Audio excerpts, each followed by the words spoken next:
네, 아무래도 제1야당 원내대표의 연설인 만큼 현 정권의 정책을 비판하는 데 초점이 맞춰졌는데요. 주호영 원내대표는 이 포퓰리즘식 정책으로 인해 재정 건전성이 악화되고 있다고 주장했습니다. 당장 지난 정권에서 반발을 무릅쓰고 공무원 연금을 개혁했는데 문재인 정부는 되려 공무원을 늘려 인건비는 물론이고 연금 부담까지 늘려놨다라고 지적했습니다. 또 일자리 예산으로 100조 원을 썼음에도 청년 일자리는 줄었고 또 청년 실업률은 최고를 기록했다라고 비판했는데요. 자, 이에 국가의 부채 증가율을 제한하고 관리하는 재정 준칙을 조속하게 도입해야 한다라고 강조했습니다. 이 추세대로라면 문재인 정권 5년 만에 무려 410조 원이 넘는 새 빚을 다음 정권에 떠넘기게 됩니다.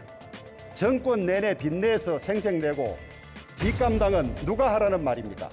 우리 자식 세대에게 이 빚을 몽땅 물려줄 작정입니까?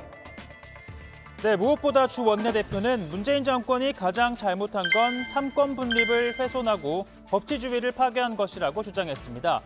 특히 검찰에서는 이 권력에 대한 수사가 제대로 이루어지지 않고 있다며 그 중심에 검찰을 관리 감독하는 추미애 장관이 있다라고 목소리를 높였습니다. 추미애 법무부 장관의 행태는 기가 막힙니다. 정권에 영합한 검사들은 무조건 영전하고 정권에 조금이라도 거슬리는 수사를 한 검사는 무조건 자천입니다. 자, 아울러 추 장관 아들과 관련된 의혹에 대한 수사가 8개월이 지나도록 지지부진한 것도 이 사건의 당사자가 인사와 수사 지휘 라인의 정점에 있기 때문이 아니겠냐라고 주장했습니다. 자, 그러면서 추미애 장관과 문재인 대통령을 향해 이렇게 요구했습니다. 추 장관께서는 소설 써내라는 자신의 말을 입증하기 위해서라도 특임 검사나 특별 검사의 수사를 자청해야 합니다.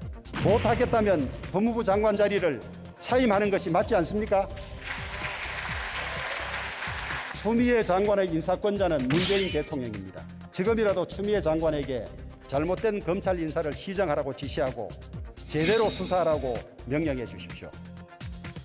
자, 정치인들과 군대 밀접합니다. 당 지도부가 빼놓지 않고 찾는 곳이 바로 군부대죠. 장병들을 격려하고 국방, 안보를 중요하게 여긴다는 걸 강조하기 위해서입니다.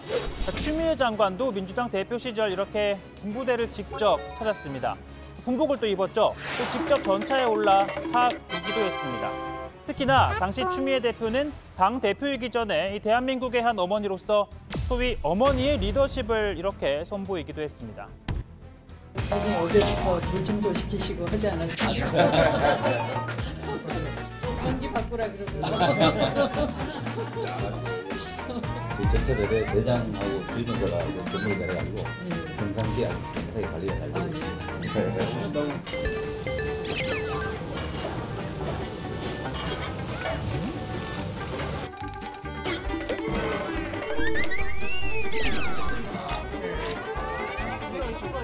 환영합니다.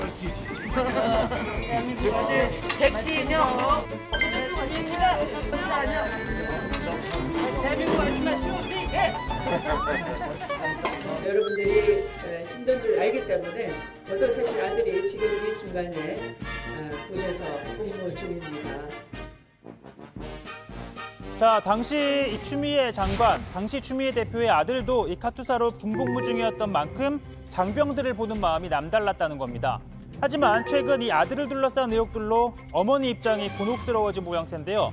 자, 야권에서는 휴가 특혜 의혹, 보좌관 개입 의혹, 통역병 선발 청탁 의혹, 그리고 자대 배치, 보직 청탁 의혹 등을 연이어 제기하고 있습니다. 자, 이에 추 장관 아들 측도 적극적으로 반박에 나서고 있는데요. 자, 우선 이 카투사와 일반 육군은 다르다는 점을 강조합니다. 이게 지금 카투사라는 직위가 사실은 한국군 소속이지만 실제로는 미군복을 입고 미군의 지휘를 받습니다. 예. 그러다 보니까 사실은 뭐 주말 같은 때 토요일 날 일요일 날 외출이 가능해요. 예. 평일에도 9시 안에만 들어오면 돼요. 예. 그러니까 한국군 규정에 관계없는 거죠. 그래서 실제로 우선 적용되는 규정이 주한미 육군 규정이 따로 있습니다. 자, 그러니까 추 장관 아들의 휴가는 우리 육군 규정이 아니라 주한미 육군 규정을 토대로 봐야 한다는 겁니다.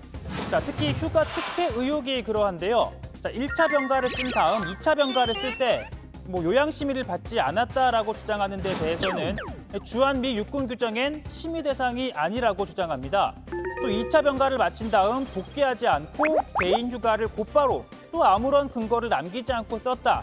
그러니까 야당에서는 사실상 탈영이라고 주장하고 있죠. 자, 여기에 대해서는 미 육군 규정에 따르면 정기 휴가는 원하는 시기에 갈 수 있다라고 되어 있기 때문에 아무런 문제가 없다라고 밝혔습니다.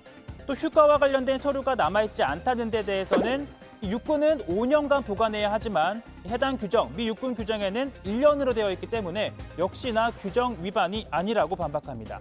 자, 이를 두고 윤한웅 국민의힘 의원은 2018년 휴가자의 기록은 1년이 넘었는데 왜 보관 중이냐라고 지적을 했고요. 국방부도 카투사 또한 규정에 따라 5년간 보관을 해야 한다는 게 맞다라고 밝혔다는 게 윤 의원의 설명입니다. 자, 일부 언론은 또 신원식 국민의힘 의원이 공개한 녹취록을 토대로 이 자대 배치를 청탁했다라는 의혹을 제기하면서 당시 지휘관이 추 장관 남편과 시어머니에게 청탁을 하지 말라고 40분간 교육을 했다라는 보도를 하기도 했는데요. 자, 이건 왜곡이라는 게 추 장관 아들 측의 입장입니다.